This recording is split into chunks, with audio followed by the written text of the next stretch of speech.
আসসালামু আলাইকুম রাহমাতুল্লাহ। আজকের ভিডিওটি তাদের জন্য যারা ডিগ্রি প্রথম বর্ষ মানে 2023 এবং 2024 সালে ভর্তি হবে। শুধুমাত্র এই ভিডিওটি তাদের জন্য। আর তোমাদের যারা ডিগ্রি প্রথম বর্ষে ভর্তি হবে তাদের জন্য এই ভিডিওতে সবকিছু আলোচনা করব। তো একদম ভর্তি থেকে ভর্তি মানে শেষ পর্যন্ত সকল বিষয় আলোচনা করব আর তোমাদের যাতে ভর্তিতে কোনো সমস্যা না হয়।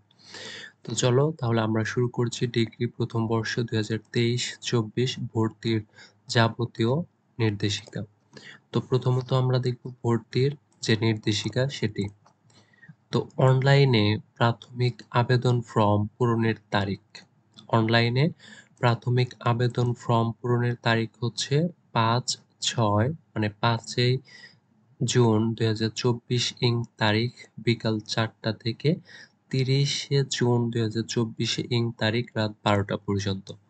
তাহলে যারা ডিগ্রি প্রথম বর্ষ 2023 এবং 24 ভর্তি হবে তাদের ভর্তি শুরু হবে 5 জুন 2024 থেকে এবং বিকাল 4টা থেকে শুরু হয়ে 30শে জুন 2024 সাল মানে রাত 12টা পর্যন্ত পুরো হচ্ছে মানে 25 দিন চলবে।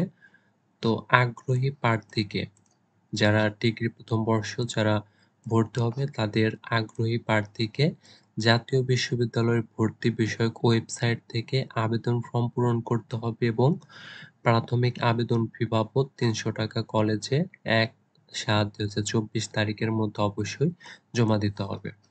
তো তোমাদের প্রথমত মানে যে কোনো কম্পিউটারের দোকান থেকে আবেদন করতে হবে। আবেদন ফর্ম পূরণ করে তারপর তোমাকে 300 টাকা যে কলেজে তুমি আবেদন করেছো সেই কলেজে 1 জুলাই 2024 তারিখের মধ্যে 300 টাকা ওই কলেজে জমা দিতে হবে। তাহলে তোমাদের আবেদন শুরু হচ্ছে 5 জুন 2024 তারিখ এবং চলবে হচ্ছে 30 জুন 2024। আর 300 টাকা যে কলেজে জমা দিতে হবে অথবা একটু বেশি নিতে পারে, তবে জমা দেওয়ার লাস্ট ডেট হচ্ছে 1 জুলাই 2024। ভর্তির আবেদন যোগ্যতা যেমন বাংলাদেশের স্বীকৃত যে কোনো শিক্ষা বোর্ড থেকে 2019, 2020, 2021 সালে এসএসসি। তাহলে এসএসসি যারা 2019, 20, 21 সালে দিয়েছো এবং এসএসসি পাস যারা 2021, 22 এবং 23 সালে করেছো শুধুমাত্র তাদের জন্য তারাই হচ্ছে ডিগ্রি প্রথম বর্ষে 2023-24 ভর্তি হতে পারবে। এবং এসএসসি ও এএসএসসি তে ন্যূনতম পৃথকভাবে জিপিএ 2 পয়েন্ট থাকতে হবে। মানে এসএসসি তেও 2 পয়েন্ট থাকতে হবে এবং এএসএসসি তেও ন্যূনতম 2 পয়েন্ট থাকতে হবে যারা ডিগ্রি প্রথম বর্ষে ভর্তি হবে। আর এবার দেখবো হচ্ছে আবেদন ফর্মের সাথে কলেজে যা যা জমা দিতে হবে। মানে তুমি যে আবেদন করলে সেই আবেদন ফর্ম যে তোমাকে দেবে, যে আবেদন ফর্ম দেবে একটি, তোমাকে যে কোনো কম্পিউটারের দোকান থেকে আবেদন করবে সেখান থেকে একটি ফর্ম দেবে, সেই ফর্ম সহ তোমার যে কলেজে আবেদন করলে সেই কলেজে যা যা জমা দিতে হবে। আবেদনকারীকে প্রিন্ট করা প্রাথমিক আবেদন ফর্মটি নির্ধারিত স্থানে স্বাক্ষর করতে হবে। তোমাকে যে কম্পিউটারের দোকান থেকে আবেদন ফর্ম দেবে সেই আবেদন ফর্মে স্বাক্ষর করতে হবে। এরপর এই আবেদন ফর্মের সঙ্গে প্রার্থীর মাধ্যমিক মানে এসএসসি ও উচ্চ মাধ্যমিক মানে এসএসসি পরীক্ষার নম্বরপত্র ফটোকপি ও আবেদন ফি বাবদ 300 টাকা সংশ্লিষ্ট কলেজে নির্ধারিত সময়ের মধ্যে জমা দিতে হবে। আর এটা জমা দিতে হবে 1 জুলাই 2024 তারিখের মধ্যে। তো তার আগে দিলেই একটু ভালো হয়।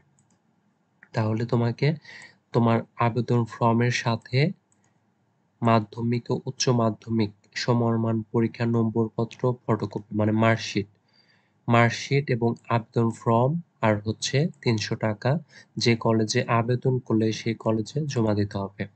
সংশ্লিষ্ট কলেজ যে সকল প্রাথমিক আবেদন অনলাইন নির্ধারণ করবে সে সকল শিক্ষার্থীর তাদের মোবাইল নম্বর এসএমএস এর মাধ্যমে তা জানিয়ে দেওয়া হবে। তুমি যে আবেদন করলে সেই আবেদন করার সময় তোমার কাছ থেকে একটি নম্বর নেওয়া হবে বা তোমার একটি মানে নাম্বার নেবে, সেই নাম্বারে তোমাকে এসএমএস এর মাধ্যমে জানিয়ে দেওয়া হবে সেই অনলাইনে যে নির্ধারণ করবে সেটি। এসএসসি ও এইচএসসি ফলাফলের ভিত্তিতে শিক্ষার্থীদের মেধা তালিকা প্রকাশ করা হবে। তোমরা যে আবেদন করলে তোমরা ওই কলেজে সিলেক্ট হলে কি হলে না সেটা হচ্ছে তোমাদের এসএসসি ও এইচএসসির ফলাফলের ভিত্তিতে মানে মেধা তালিকা প্রকাশ করবে। প্রতিটি কলেজের জন্য আলাদাভাবে মেধা তালিকা তৈরি করে পরীক্ষার্থীদের পছন্দক্রম অনুযায়ী প্রথম বর্ষে স্নাতক পাস শ্রেণীর বিষয় বরাদ্দ দেওয়া হবে। একই প্রতিষ্ঠান কলেজে একই বিষয়ে ২ বা ততোধিক আবেদনকারীর প্রাপ্ত ফলাফল একই হলে সেক্ষেত্রে এ সকল আবেদনকারীর পর্যায়ক্রমে তোমাদের একই কলেজে যদি মানে ২ বা ততোধিক আবেদনকারীর প্রাপ্ত ফলাফল একই হয়, মানে ২ থেকে ৩ জনের যদি একই হয় ফলাফল সেক্ষেত্রে কিভাবে নির্ধারণ করবে? নাম্বার ১ চতুর্থ বিষয় সহ এসএসসি ও এইচএসসি পরীক্ষায় প্রাপ্ত জিপিএর যথাক্রমে ৪০% ও ৬০%। নাম্বার ২ প্রয়োজন হলে এসএসসি ও এইচএসসি পরীক্ষার মোট প্রাপ্ত নম্বরের যথাক্রমে ৪০% ও ৬০%। মানে প্রথমত দেখবে এটি, যদি এটিও না হয় তাহলে দেখবে দ্বিতীয় নাম্বারটি, এই দুটিও যদি না হয় তাহলে দেখবে তৃতীয় নাম্বারটি, যে এরপরে যদি ২ বা ততোধিক আবেদনকারীর প্রাপ্ত ফলাফল একই হয় তাহলে যার বয়স কম হবে তাকে অগ্রাধিকার দেওয়া হবে। তো যারা ডিগ্রিতে আবেদন করে প্রায় মানে চান্স পেয়ে যায়।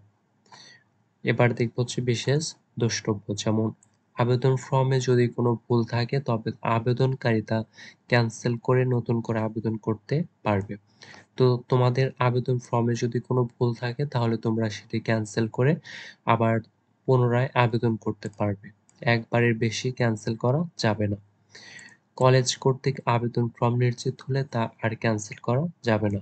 যদি তুমি যে কলেজে আবেদন করলে সেই কলেজে তুমি যে ৩০০ টাকা সহ আবেদন ফর্ম এবং তোমার মার্কশিটও জমা দেবে, তো জমা দেওয়ার পরে কিন্তু তারা যে নিশ্চিত করবে তোমার ভর্তিটা, তারপরে কিন্তু আর সেটা ক্যান্সেল করা যাবে না। তার আগে তোমাকে মানে সেটা যদি ভুল হয় তাহলে আবেদন ফর্মটি ক্যান্সেল করে পুনরায় আবেদন করতে হবে। মেধা তালিকায় যার পয়েন্ট বেশি থাকবে সেই সুযোগ পাবে। তো ডিগ্রির ক্ষেত্রেও সেই একই রকম, মানে যার পয়েন্ট একটু বেশি তাকে হচ্ছে একটু সুযোগ দেওয়া হবে বেশি, বা ভালো কলেজের সুযোগ দেওয়া হবে। তো আজকে আমরা ডিগ্রির প্রথম বর্ষের মানে যাবতীয় সবকিছু নিয়ে আলোচনা করলাম। আর যাদের একটু পয়েন্ট ভালো ইনশাআল্লাহ তারাই চান্স পেয়ে যাবে। আর ডিগ্রির ক্ষেত্রে প্রায় সকল ছাত্রছাত্রী মানে চান্স পেয়ে যায়। আর ইনশাআল্লাহ দোয়া করি তোমরা সবাই মানে চান্স যাতে পাও। তো আজকের ভিডিও ছিল এই পর্যন্তই। পরবর্তী তোমরা যে কোনো বিষয় যদি কোনো সমস্যা থাকে তাহলে কমেন্টে জানাবে। আমি অবশ্যই তোমাদের কমেন্টে রিপ্লাই দেব।